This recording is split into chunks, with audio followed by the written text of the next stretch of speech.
Awesome. Well, thank you again for being here. This is GEGNoVA, the Google Educator Group of Northern Virginia, and extending across the pond as well to those in the UK. And thanks for coming here for ShareFest.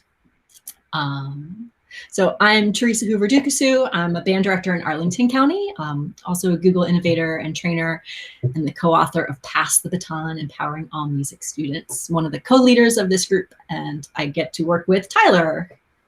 Hey there.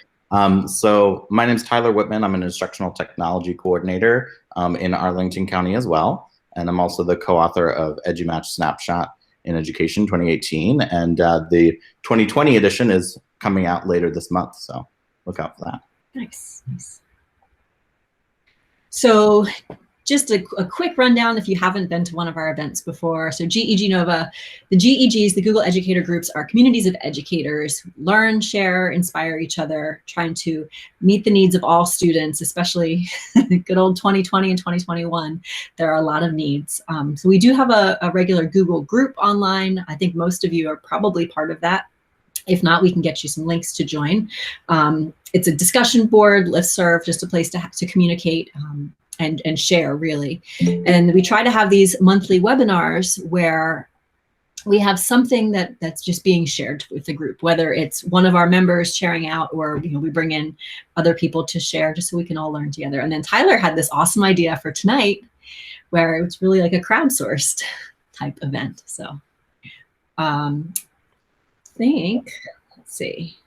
We wanted to just make sure that you knew that Google's having an event on February 17th. For those of us on the East Coast, it's at 3:00 p.m.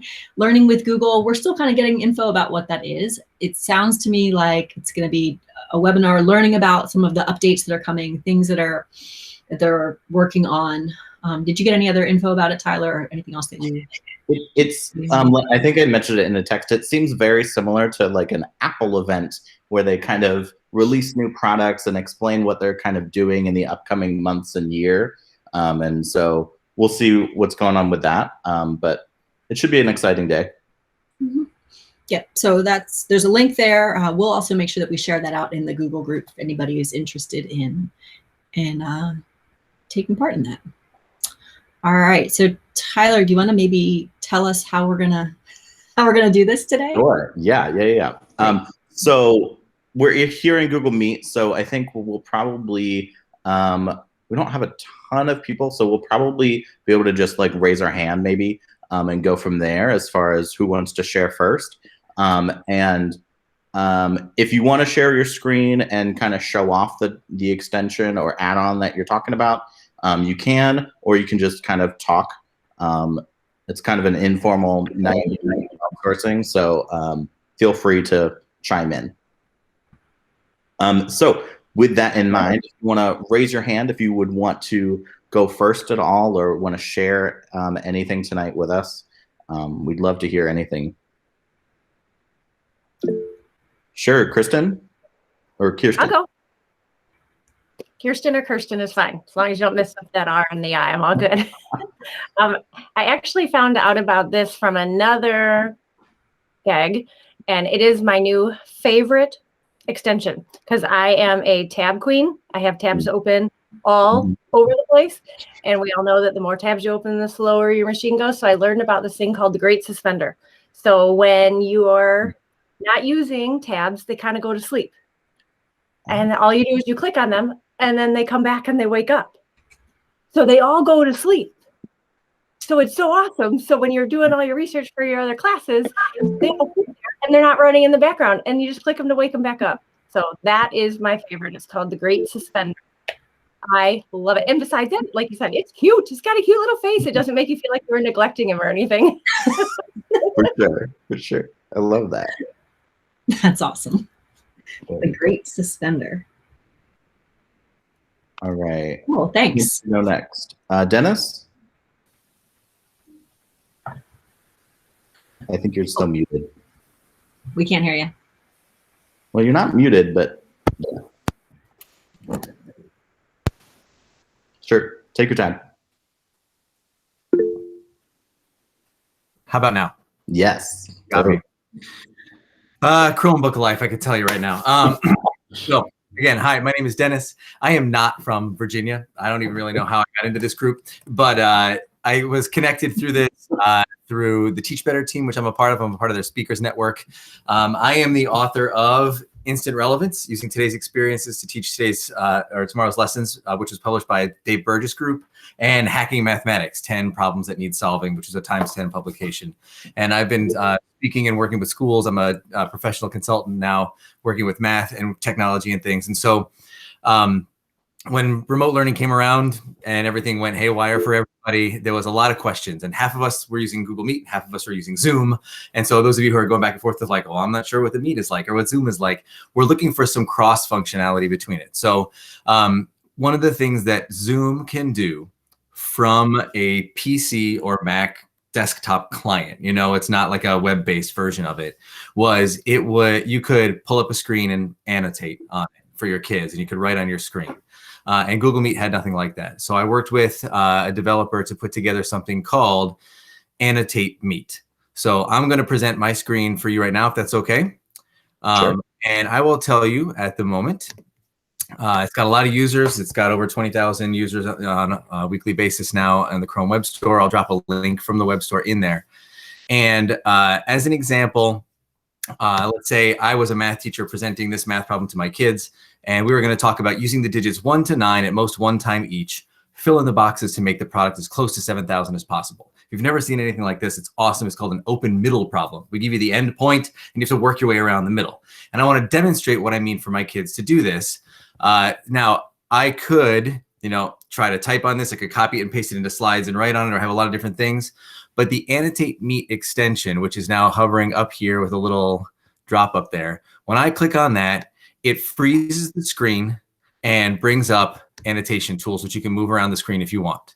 Those tools can be used to write. So I could write the number 91 and 87 and then see what happens, because I'm a kid and I think 90 times 80 is close to 7,000. So I'm going to try to figure this thing out.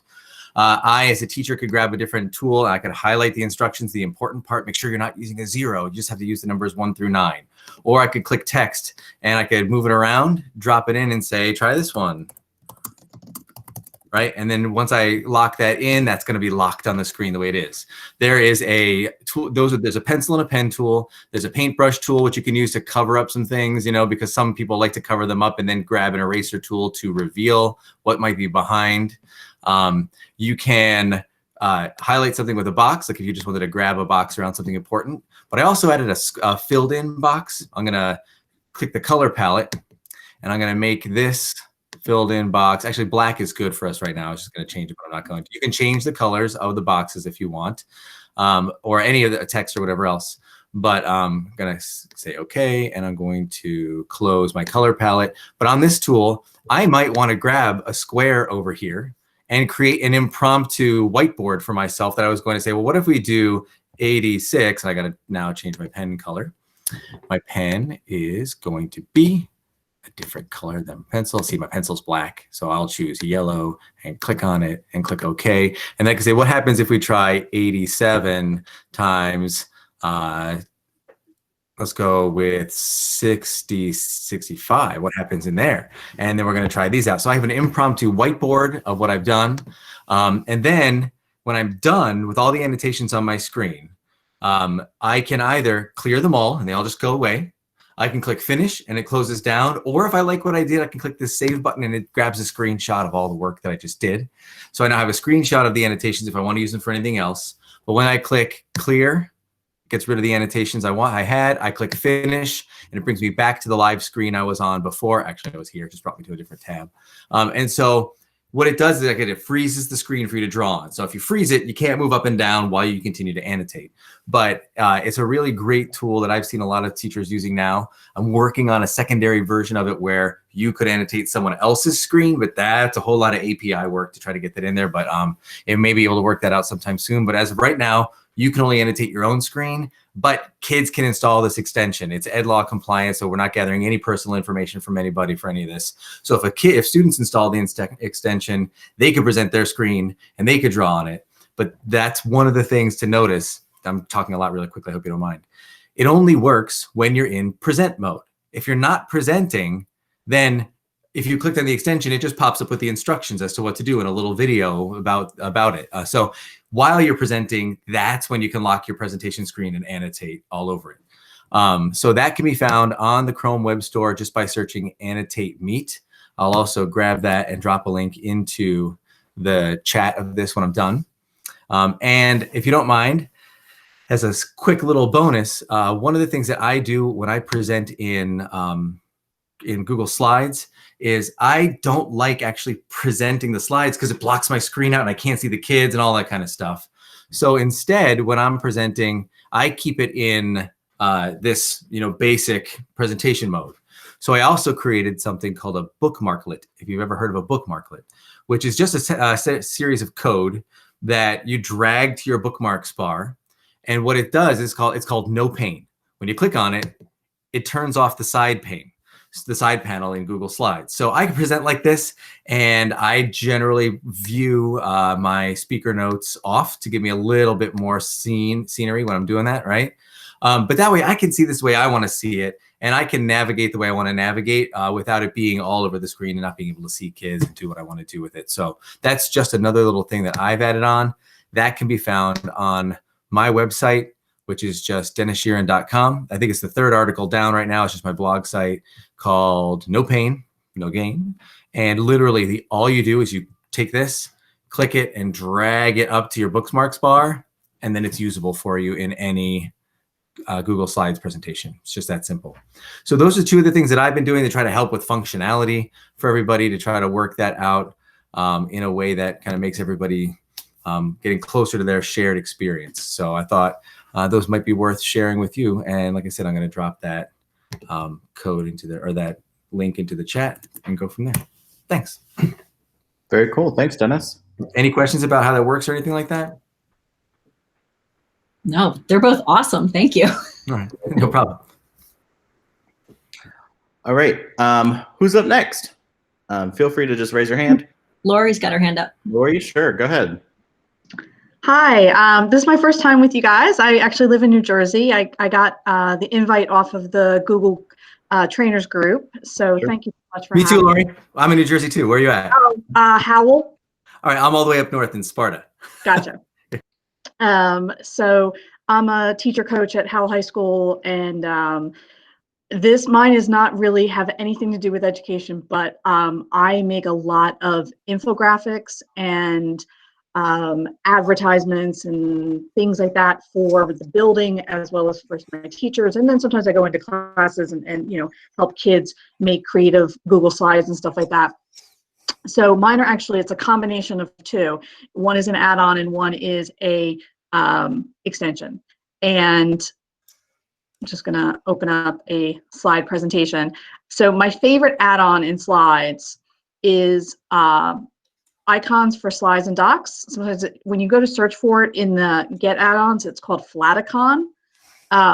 It just has really nice, clean looking graphics, and it has thousands of them, and it's free up to like 20 a day, and they have premium ones in here, but I'll be honest with you, I've never searched for something and was like, oh wow, there's only premium ones, I guess I'm gonna have to pay for it. They really have plenty of free ones. You can search for whatever sort of thing you want to look at. I'm gonna just put in sport, see what comes up. So you can see the little premium ones are the ones with the little crowns underneath, but there's plenty of non-premium ones. And the ones that are in black and white, you can make in whatever color you want, but I'm going to purposely pick a one that already is colored. And then you can pick how big you want it to be. I'm going to put a larger one in. And then the other ones in that same pack are underneath of there. So then like if you want all of your little icons and graphics to look the same, you can pick other ones from those. So I just pick what size I want. I click insert and it goes in. But besides doing this, the other thing that I like to do is once I have an image in here, I like to match, because I'm anal like this, I like to match my background color or my my text to the colors of the slide. So my second one that I use with this often is an extension called Color Pick Eyedropper. And when you click on that, you can mouse over whatever color you want and then just copy and paste that color. So you just copy and paste whatever the color, the letters and numbers combination is. And then I can go up to the font color, pick on custom, and put that color combination in. And now my font matches my whatever color from my flaticon or icon that I want. Like I said, it really, so I mean, I show kids how to do this sometimes if they're making, slide presentations or if they're making their own infographics or whatever, but really it's more just because I like them. That's why I like them. So it's under the add-ons, it's called Icons for Slides and Docs. And underneath for the extension, it's called Color Pick Eyedropper. And I use those two in combination quite a bit. That's awesome, Lori.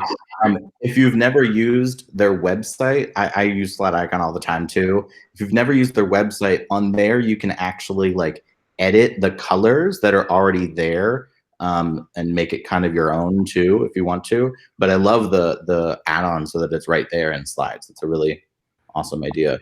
Could you, if you don't mind, put the links to those two in the chat so everybody can get those? Very We'll be cool. happy to. Yep. Lori, Color Pick is the one I use too, and I'm obsessed. I know. It's just I get so silly about matching stuff. No, it's not silly. It's Well, necessary. Because it's so easy to do, so it's easy to make it look nice. Exactly. My apologies, and I did not catch this. So, Mr. Sheeran, you created the Annotate app, like you went into full developer mode in order to make that? Yeah, I worked with another developer who's got a little bit more back-end coding experience on it to design it, because I'm more of a surface guy than anything else. But so he went down deep and kind of was able to work it out the way we wanted it. But yeah, that was just from a ground up, scratch development. So it's kind of cool. Wow, it is. I've only been in this meeting for about 8-9 minutes, and I'm having the time of my life. That's awesome to hear. That's really cool. All right, I want to make sure that we get to everybody. Who else has something they wanted to share out? I think, who else is on the list? I have something I want to share. Sorry. Sure, go ahead, Katie. Hey, yeah, so first I did want to bring up, I was just actually, Kirsten, thank you for sharing the Great Suspender. And then I did a little search and it looks like it may be malicious. So that's definitely a thing with Chrome extensions that are always a concern, right? So I'll share my screen, but I'll put the link to the article in the chat in case anyone wants to see it. It looks pretty recent. So yeah, because I went to install it and then I was like, oh, let me just check to see if there's anything out there. And then I found the Lifehacker article. So, but what I wanted to share was Wakelet. How many Wakelet users are here? Yes, love Wakelet. And so they have an extension that you're on a web page, you can quickly add something to one of your Wakelet collections. So I primarily use Wakelet now for doing presentations. Instead of sharing my slides, I always create a complimentary Wakelet, and that's where I share my resources. So as I'm, adding to a presentation, I can quickly bookmark it into the Wakelet that it will go into wherever I am on the web and add the information. So that is just the one I wanted to share. Thanks. Thanks, Katie. I love Wakelet. It has so many great purposes. Awesome. And then I'll just mention another one. LastPass, if you don't use the password manager, LastPass is great, and I pay for the yearly subscription. Another security thing is I definitely think if you're giving someone control of your passwords that you want to pay them and not just use their free product.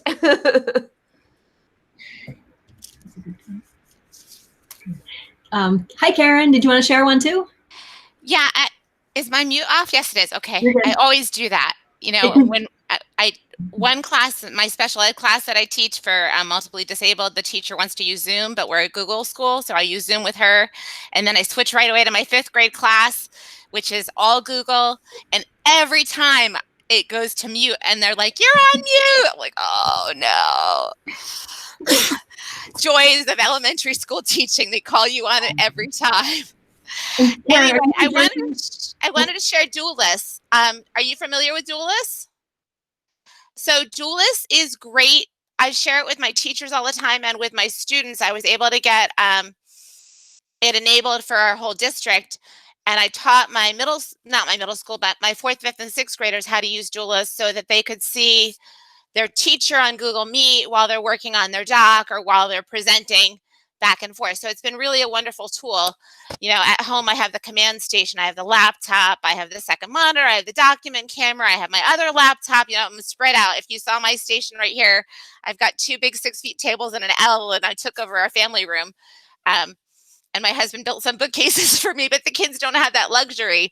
You know, so Duelist has been a real lifesaver, and I'll put it in the chat. I don't have, let me look at it on the Chrome Web Store to give you the address. But teachers love it, and they're not really familiar with it, and it's kind of a painless thing. As soon as you share it with them, they're blown away.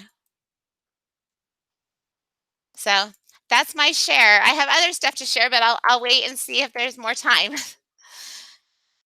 And there's so many people from New Jersey. How many people from New Jersey? Wow. We're all inwards. I loved it. And I don't know if I saw it on like GEG New Jersey or GEG Global or what. I'm kind of a lurker on all these sites or Twitter. I don't know where I found you, but you know, I found you this summer and now I'm hooked. Very cool. I want to live in Virginia. That's awesome. I have a feeling your taxes are better. Probably. Oh, I don't know, but yeah. I say I'm originally from Pennsylvania, so at least I've got the northern. Compared to New Jersey, I bet. Yeah, anywhere other than New Jersey, the taxes are better. You just put that out there as a basic thing. Yeah. So, if to jump in super quick on if the Great Suspender is malicious in any way. If you haven't used another Chrome extension, I'm dropping into the chat right now called OneTab. That's another one you can install. And OneTab is really cool because of 2 things that it does. One, you have all these tabs that are open and you click one tab and it collapses them all down into one tab. And it has a list of all of them. And the list of all of them can either be clicked on and opened one at a time, or restored all at once, or emailed as a web tab to someone else. So a lot of times, if a teacher's got 12, 15 remote resources that they're ready to use for their class for that day, they'll open up all the tabs, collapse it down to one, and then open them as they come along during the school day instead of having them open all the time, or restore them all at once as necessary, or send them out. So it's a super simple way to get that other collapsing done. It doesn't keep them, like you said, like up and then awake and easy to come back in. But as soon as you click on it, it just pops back up and you can do that. And I have like my OneTab right now probably has 7 sections in it because of 7 different dates that I've collapsed my tabs. And so I go through them like, well, I didn't need my calendar open 7 times, you know, but one of them might be about my graduate school work, and one of them might be about a school district I'm working with, and one might be about my own personal like Christmas present shopping or whatever I'm doing. But I collapse it down and it's good. So it's a great extension if the suspender's not working. And what grad school do you go to? Like, where are you studying for your grad education? Oh, I'm going to Kansas State University. I'm getting a doctorate in curriculum and instruction right now. Okay. Along with OneTab, I like that you can name each one of them so you can have the group so it doesn't just say 12 tabs, 7 tabs. What I hate though is like if you're in a meet and you hit one tab, make sure because then it's all gone. So make sure that you're in a different window of tabs when you hit that one tab. Otherwise, your meet's gone too. Yeah, it's something you want to accidentally click, that's for sure. Yeah, I've done that numerous times. So much so, now, Mrs. Innes, you hit the button again, didn't you? I'm like, But it's so easy. It's all there. So I organize it by grade level and by class, by project. So that way I have all the links for each class right in one place. Super smart. Very cool. Love that. All right. All right. Who else do we have on doc? Would like to share? Okay, I just put in the chat about Extensity. If you're not familiar with it, it's kind of an older Chrome extension, but it helps you manage your extensions. If you go into Extensity, you can turn extensions on and off. So it's great, particularly if you're kind of like extension heavy and you want to manage that and have a bunch of stuff turned off. And then you just go in, have your list drop down when you click on it, and just click on it, and all your other extensions that you want to pop up come up. So you may find that useful with one tab. I've used it with that. Sometimes you want it, sometimes you don't. So it's another good one. Okay. I can share. Sorry, again, Sure. the computer's being a little slow. If it will let me share my screen, I'll show you two add-ons that I use quite often. Again, I'm sorry, it's being kind of slow. Oh, cool. And then after that, Frederick, if you want to share next, that would be awesome. Okay, so the two that I'm going to share, one is very music specific, but if you work with any music teachers, if you support music teachers, you can completely make their day and just change their world with this one. So I'm in Google Slides right now, and the add-on is called Flat for Docs. So you go to Flat for Docs, insert musical snippet, and you can truly insert music notation into your Google Slides. And you can go as far as saying you can compose right here in Google Slides. So you go to this, and I mean, if you're not a musician, you don't really know what you're looking at, but this looks like just like any other web-based notation product out there. And again, my computer's just being really slow, so it's struggling a bit. Right, it looks just like NoFlight. Yeah, it looks just like NoFlight. It's an add-on, so it's not going to be anywhere near as robust. I work for NoFlight as well, so don't tell them that I'm sharing about Flat right now. I'm off the clock. Yeah, you can point and click with the mouse. You can add stuff by the keyboard. And then you can even play it in the extension or in the add-on, and it'll play it for you. Now, when you go to insert it into your slides or into your docs, it's just going to insert it as an image file. So once it's here, it's just a static image. It's a JPEG. But for a music teacher who's constantly creating resources for my kids, I can just whip this up in no time and have something that I'm presenting to them. So I used this all the time when we were in the classroom, and I'm using it a lot now as well. So it's just called Flat for Docs. Then the other one that I really like kind of goes with like what Lori was saying with the designing and stuff is Unsplash Images is another great place to go to put images into your slides. They are all royalty free. They're all high resolution. You can use them for any purposes. And I'll often go to the Unsplash website to find things, but here you can just search for whatever you want and put it right into your slides without ever having to leave. So that's just another favorite of mine.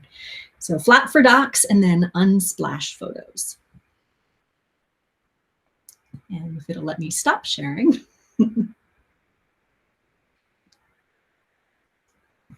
Awesome.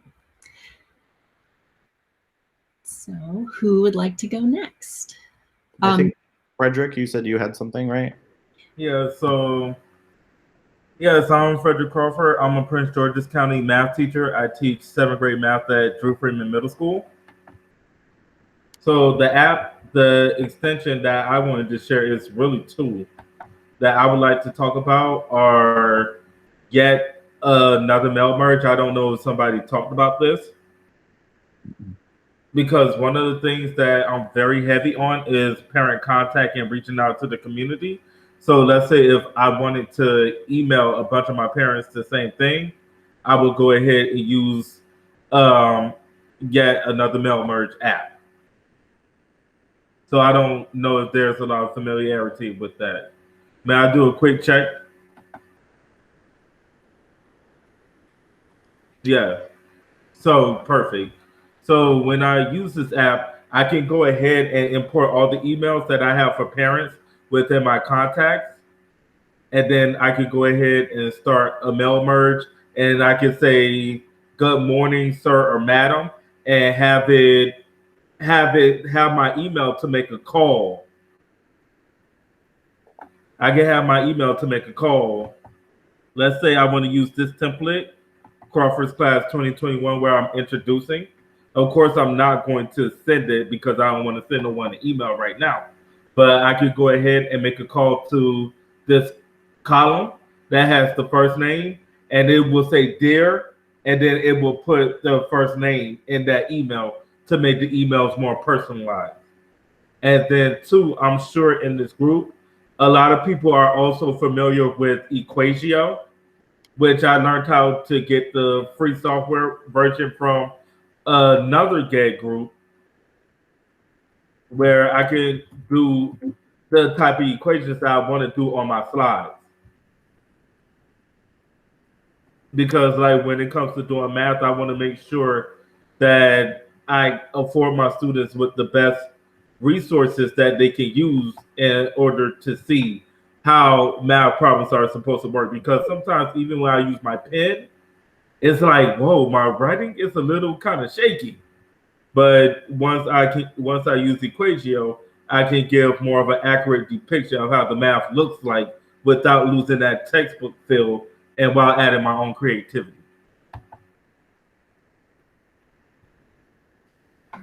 Ooh, autocorrect. I see ideas in the chat. I was like, let me write this down.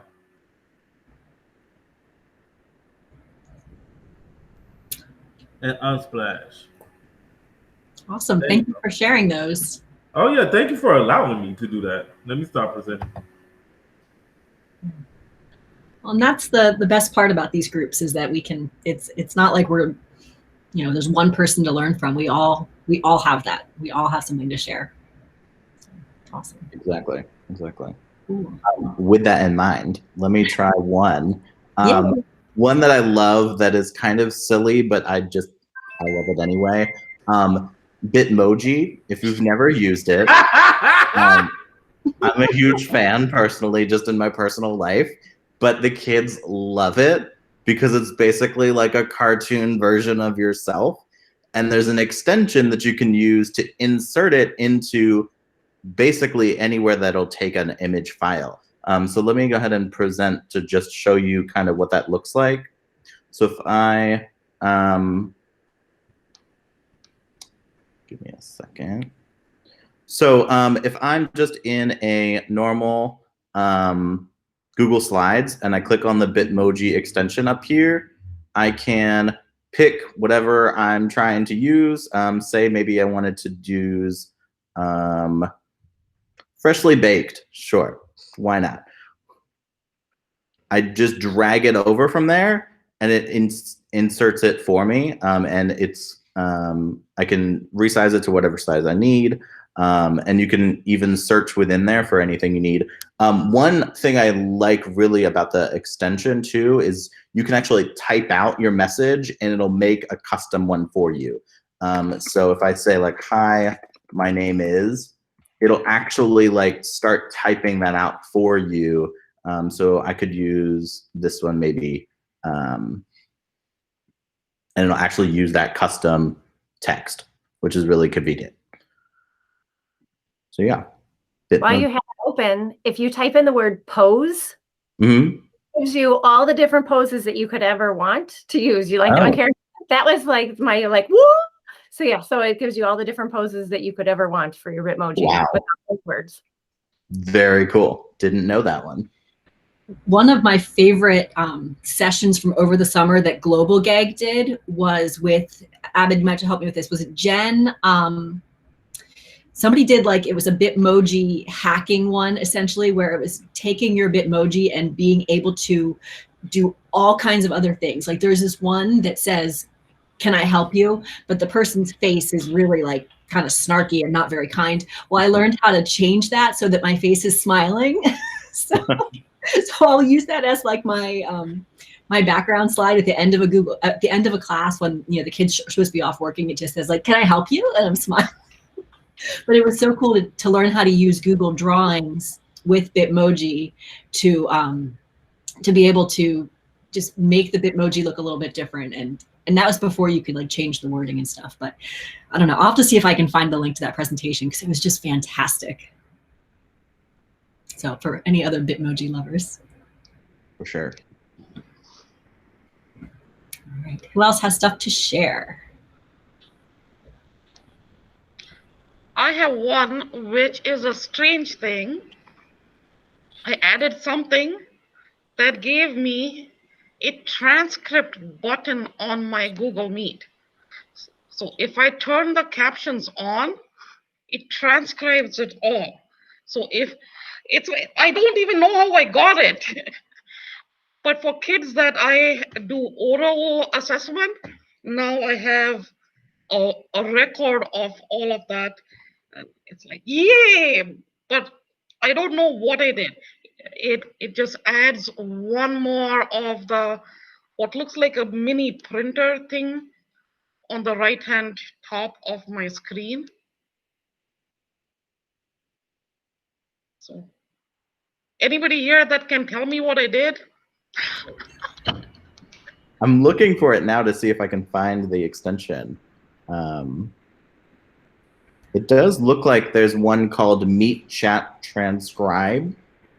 So that might be it. MEAT or MEET? Oops. So I shared my screen so that I can show you what I'm talking about. And then it saves it apparently by... It's the one I just added into the link, into the chat. Okay. Yeah, it's called Google Meet Transcripts. I'm not sure about any of its background, what works, if it's malicious or if it does anything weird or not. But as for the moment, that's the one with the little printer symbol. I've seen that one before. Okay. Abba, did you say Clay made this one? No, he made a different one called Meet Chat Transcribe, which transcribes the chat. Oh, okay. Yeah. Cool. So anybody that has any idea about whether this is a good one, bad one, extracts data, something I should be careful about?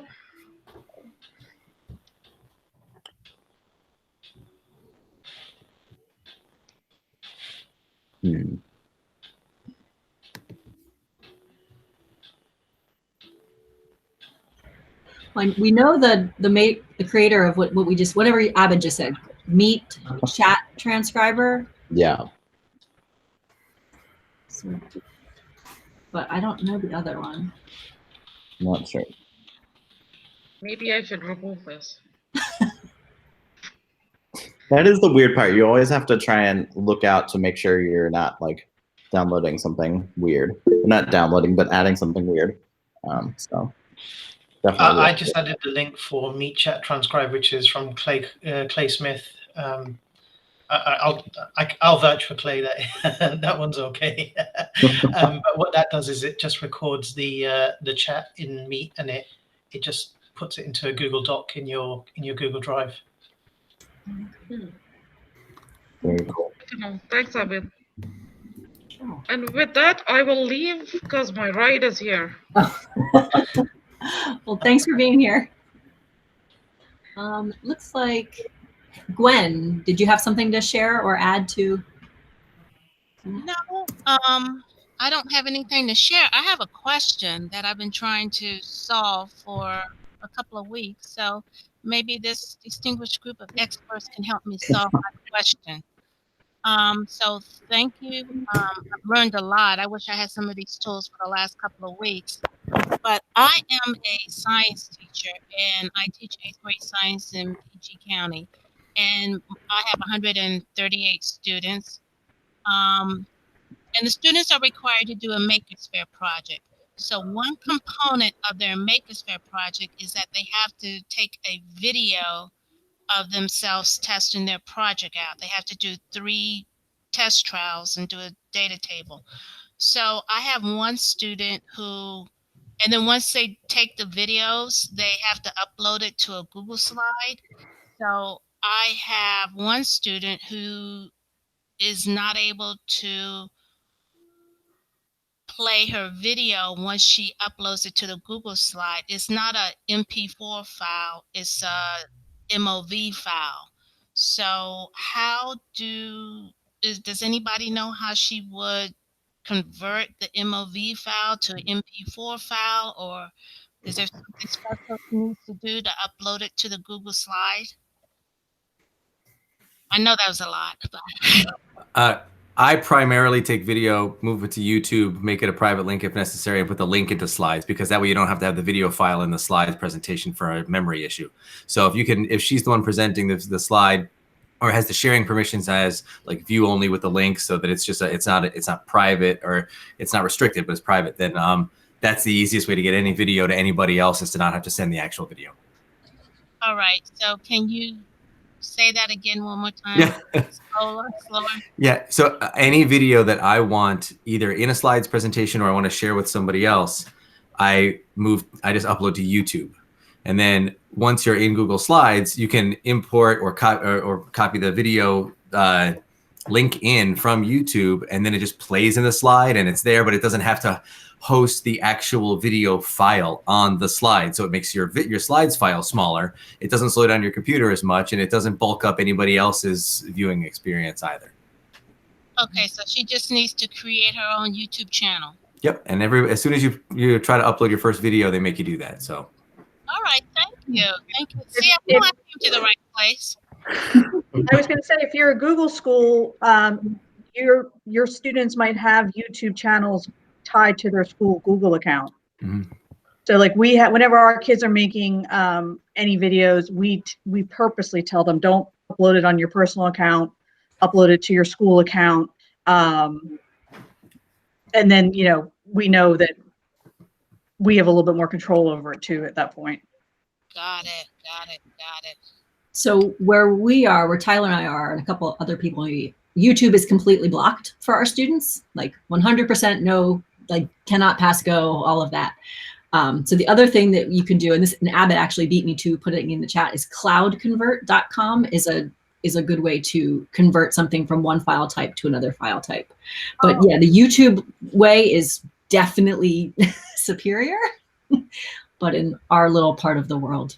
They don't let you use any filters for it, like the Safe YouTube player or the other players that can play the file without any side. We used to be able to. They've blocked them all. We can't even put them in Ed Puzzles anymore. It's kind of virtual learning doesn't need video or anything like that. No. I mean, I can put a YouTube video that I share with the students. The students just can't have any access to it. All right. Yeah, in the school building, YouTube is blocked, but since we're at home, that shouldn't be an issue. Well, it still becomes an issue if the Chromebooks that the kids are using are school monitored, and that's one of the, so they can block that thing too. They are. Some of them have school issued Chromebooks, so. Well, I feel like we may be the only school in the world that blocks YouTube, so hopefully everybody else will be able to.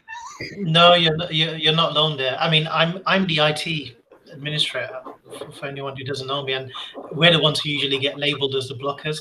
I would prefer to unblock YouTube, and I get told to block it. And the reason is the leadership see it as a way to classroom manage the children, and I think that's just the really wrong way to do filtering. Filtering is for pornography and things that you really don't want the children to see, not things that YouTube is a hugely great resource, and yes, there are time wasting videos on there, but I don't think blocking is the way forward. But that's another argument for another time, I think. But you're not alone there, that's for sure. And Mr. Patel, like, they can easily get on their cell phones and use the data in the area to watch those time wasting videos.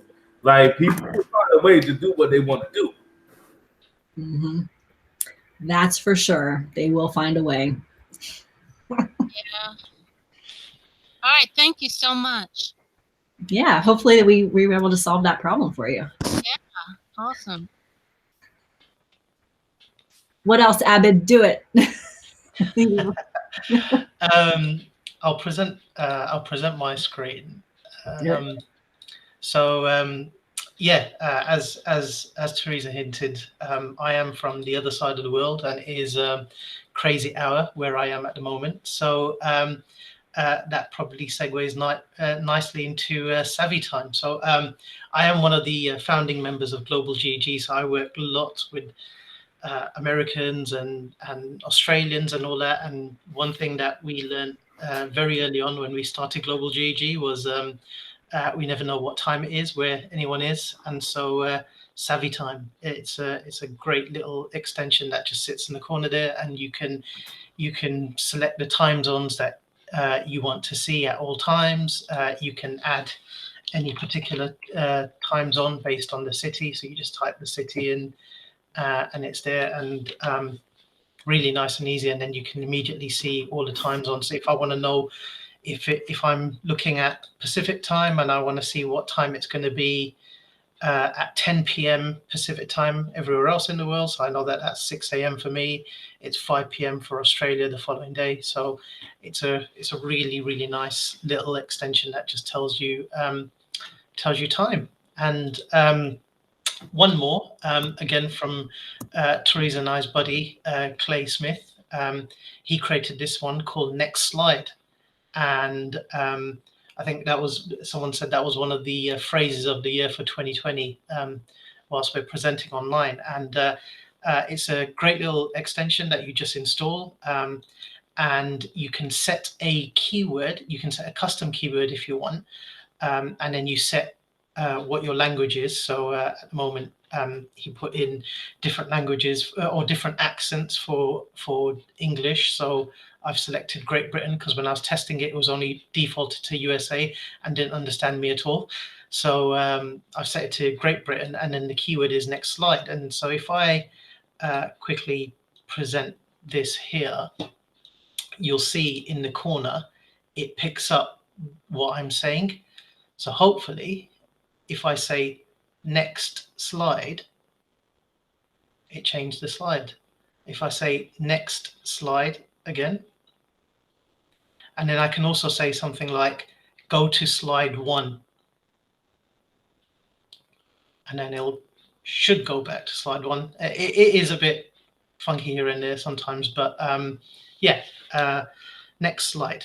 And it will jump through the slides without you having to. So if you're on a meet and someone else is controlling it, then it will be able to pick up. And we've done a bit of testing, but it's in very early stage, and Clay is working on it behind the scenes. But it's a nice one to keep an eye on.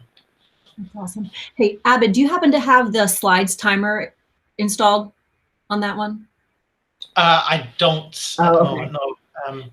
That's my other favorite of Clay's, but I have it installed on my work domain. It's not worth opening another window. But slides timer is another amazing one that Clay did, because you can insert a timer into Google Slides, and it will, when you go to that slide, it'll automatically start the countdown for you.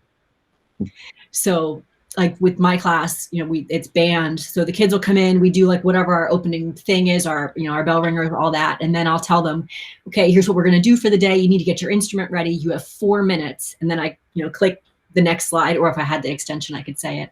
And when it goes to that next slide, there's my instructions, and there's a counter, a timer counting backwards from 4 minutes.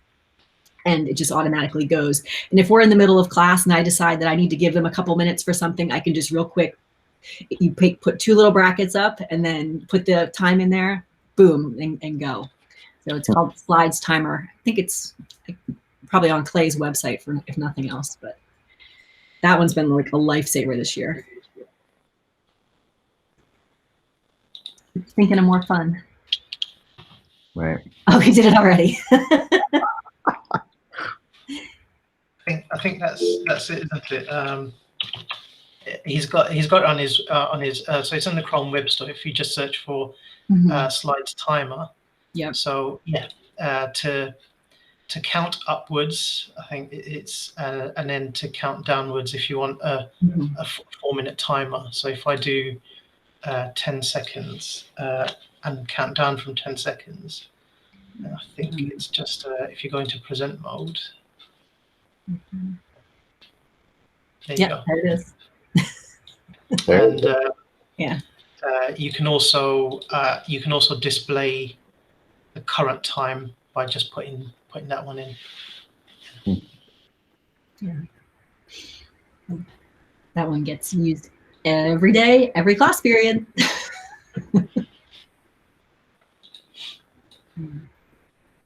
Another one I'm a fan of is if you're like me and like have horrible grammar, I use Grammarly all the time, and it checks your grammar no matter like almost any website you're on within Chrome. It'll check your grammar even outside of Google Docs and things. So it's another good one. I'll put the link for that one in. I'm trying to think of what else. Yeah, Karen, go for it. So for Google Classroom, I've taught my teachers to use emoji keyboard. So I use the Joy Pixels emoji keyboard so that they can put like a stop sign or they can put a caution to give more visual cues to students with special needs. And every student really benefits from those visual cues to see like what's the next step, or they'll put like a happy face, like if you complete this and you do this and here's your happy face, you get to do a choice board or you get to do whatever. So that may just be an elementary school thing, but it's been very helpful. And that link, that's, I'll get the extension, but I use Emoji Keyboard by Joy Pixels. There's other emoji keyboards out there. I also find that I use the Nod. It's called, let's see, what is it called? It's called Nod Reactions, I think it's called. Let me look. Nod Reactions for Google Meet. So that, if you don't have the Enterprise Edition, it allows you to have hands raised, smiley faces, question marks, and it's painless. And the kids like it because they see an immediate reaction and you see it, so you can choose when to respond to them. So that's Nod Reactions. Cool.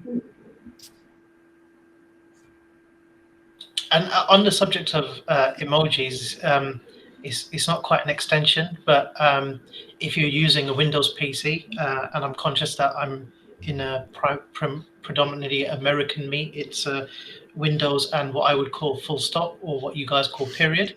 So if you're using a Windows PC, Windows and period for the emoji pop-up, and then if you're using a Mac, it's Control, Command, and Space. And that will bring up an emoji keyboard as well.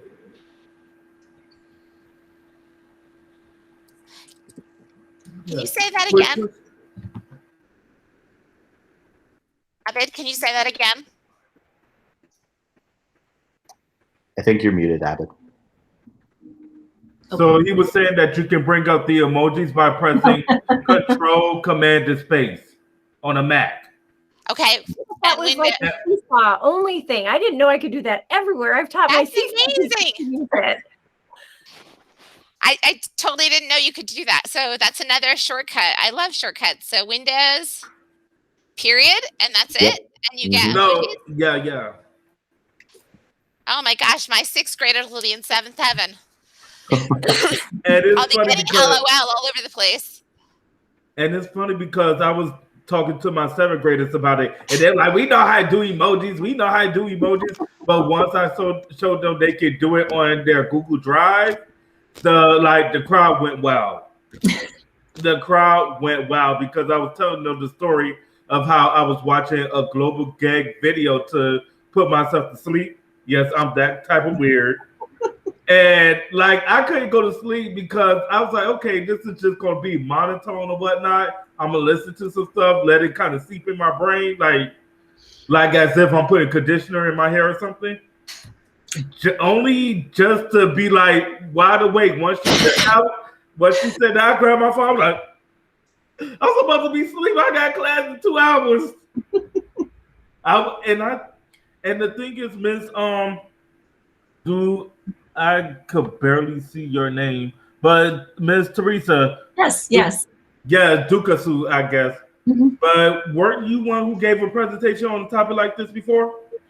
I don't know if I've talked about this exactly, but I've definitely been in a couple global gag presentations. Yeah. Yeah, because I thought it was probably you giving one presentation. I was like, it might have been. Yeah. They tend to run together, but but they're not. The emojis aren't just for fun either. I mean, I was in class today, and I was quizzing the kids on musical tempo terms. Like, all right, allegro, give me an emoji. And, you know, they had to think through, okay, what's Allegro mean? Oh, it means fast. All right, I got to find an emoji that's going to demonstrate fast. Like, we can use these things. They're educational. Exactly, and that's what keeps the students engaged. Like, we have to do more than say, okay, use Nearpod and write on it, and only 9 people out of 30 respond. Right. You'll get a much more response rate if you have students using emojis. Abid, was this a presentation that you did? Yeah, Stephanie Howell dragged me onto her innovation conference yesterday, so it was a really quick 5-minute thing on shortcuts. Nice. I should probably have a disclaimer for that, because these shortcuts aren't going to save your life. I think someone actually changed it to change your life, because they thought save your life was a bit misleading. But I did something on emojis, how to get emojis, how to take quick screenshots. So on a Mac, Command Shift and 3 takes a full screen. Command Shift and 4 will allow you to select. And something I didn't actually know, Command Shift 4 and the spacebar will allow you to take a screenshot of the menu on a Mac. And then if you're on a Windows PC, it's Windows Shift and F will allow you to drag, and then that brings up the snip and sketch. And then on a Chromebook, full screenshot is Control and show all windows. Partial is Control Alt and show all windows.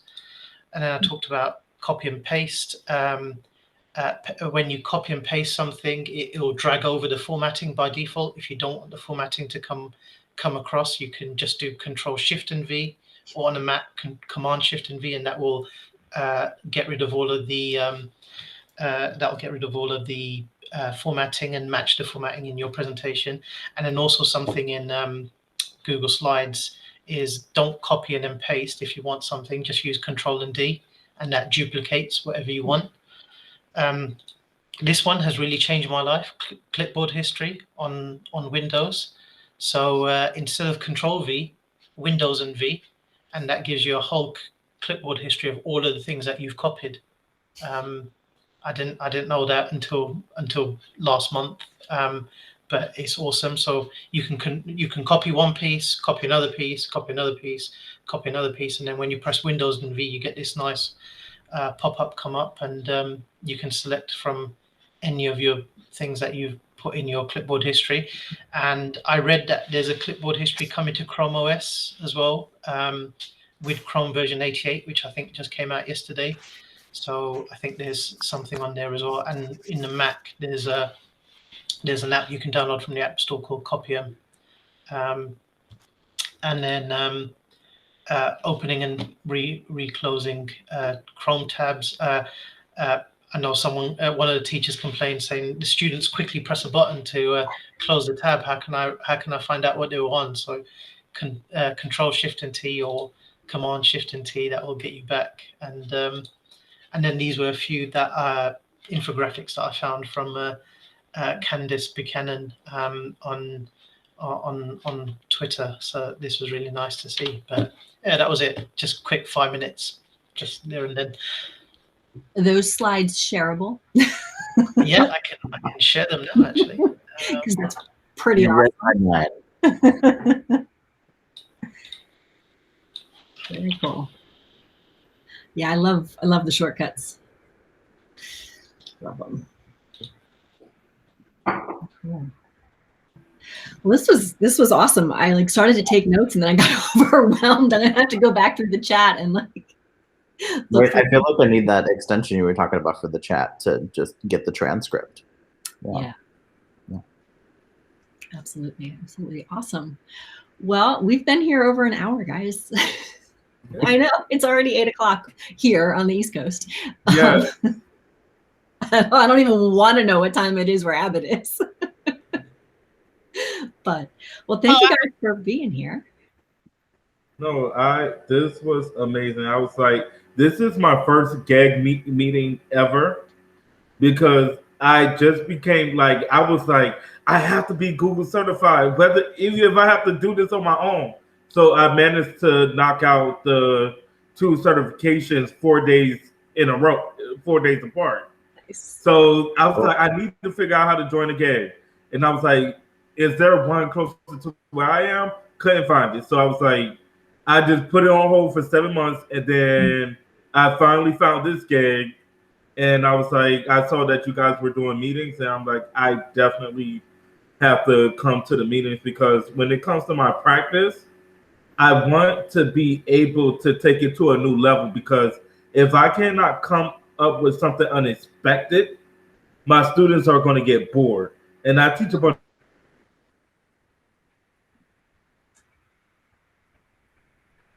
Froze up. Yeah, we lost him. Yeah, froze up. Well, Abbott, I don't know what time it is where you are, but I have a sister who's been in Osaka, Japan for the last 3 years. So I know it is 10 o'clock a.m. Friday, her time, and she's coming back to the States February 13th, and I'll be so glad. I know that's right. Sorry about that. My computer went a little crazy, but yeah, it's just good to be in a positive environment where like we are doing things for our kids to keep them like in school, to keep them seeing a very positive aspect of being a student, to see that they can actually learn things that are interesting. Yeah. So Frederick, I would recommend following the global GEG, because Yes. then through them you find out about them, and it doesn't matter. Obviously, I'm in Illinois, nowhere near Virginia. I've been somewhere nowhere there. So I mean, follow all these, and I've gotten so much of the 12 tech gifts of Christmas I was being sung to by someone in New Orleans. I mean, it was so much fun, so like I've learned so many things, and a lot of it are things that maybe you remember, but then someone else is showing you what they're doing with it, instead of just like throwing a list of things at you and you're like, oh, what do I do with that? What do I do with that? So definitely go to that global gag, and just, I mean, you'll be all over it then, and you can sign up in one place for like the whole world. And get all the notifications for everything. And I'm very interested in becoming both a trainer and innovator. So it is good to be able to be in a community with people who already did the work to become both a trainer and an innovator. So I can know what to really put on my application and just put my name out there. This is all about growth, and it's good to be in an environment where my peers are serious about growth. Mm-hmm. Yeah, Abbott and I both went through the innovator program in, was it 2019 in London? And it was life-changing. Maybe even life-saving as well, Abbott.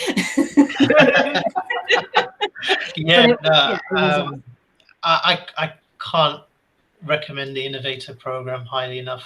I met Teresa because of that. I didn't know, even though I live in London, like one of the largest cities in the world, I didn't know anyone outside of London when it came to EdTech. And now look at me, I'm on a meet at 1 a.m. just because I love, just all the connections and stuff. And, it's through the 2019 cohort of innovators that we ended up founding Global GEG. A few of us got together. We just become GEG leaders. I wasn't a GEG leader until after the innovator program. I became the leader for GEG UK in January, and then obviously that was really close to when COVID started to kick off, and we were all starting to support our local GEGs with what's G Suite? How do you use Google Classroom? How do you do all of that? And we were all delivering the same sessions. So a few of us just got together and we're like, look, rather than us doing the same thing 10 times over, why don't we just hold one session, and we'll just put everyone's and then more and more people said, oh, can I join in as well? And then we were putting everyone's GEG logos on the poster, and then the poster was getting more full of GEG logos than it was the actual content of the event. And it was like, you know what, this is getting ridiculous now. Let's just call it Global GEG. And we didn't ask for permission from anyone, and we just kind of went with it. And then I think there were a few who's this Global GEG? And I think a few Google people were like, where did this come from? And then then we connected with May Ju from California, who's the head of the trainer program, and she actually absolutely loved it. And we went from there and officially became Global GEG. And we didn't imagine how much it was going to blow up, but yeah, because all of that all stemmed from the Innovator program. And I was really fortunate to be a coach at the last Innovator Academy, which was the VIA 20. So that was the first virtual Innovator Academy. And we managed to get 76 innovators out of that cohort in a COVID year, and that was a really special academy. But by all means, London 19 was, by all means, the best PD experience. When people who haven't been through Innovator ask me, can you describe Innovator? I say to them, think of the best PD experience you've ever had, multiply it by 1 million, and you might come close to what Innovator is. It's like that's how amazing it is. And that's why I'm here doing some of the stuff that I do today, because of Innovator. Yes, because I know I tried on my own, so it was easy to do things on my own when it was becoming Google level 1 certified and level 2. Like that was easy. But now I'm seeing, like, with my experience going for being a Google innovator and a Google trainer, this is a time where I really need to really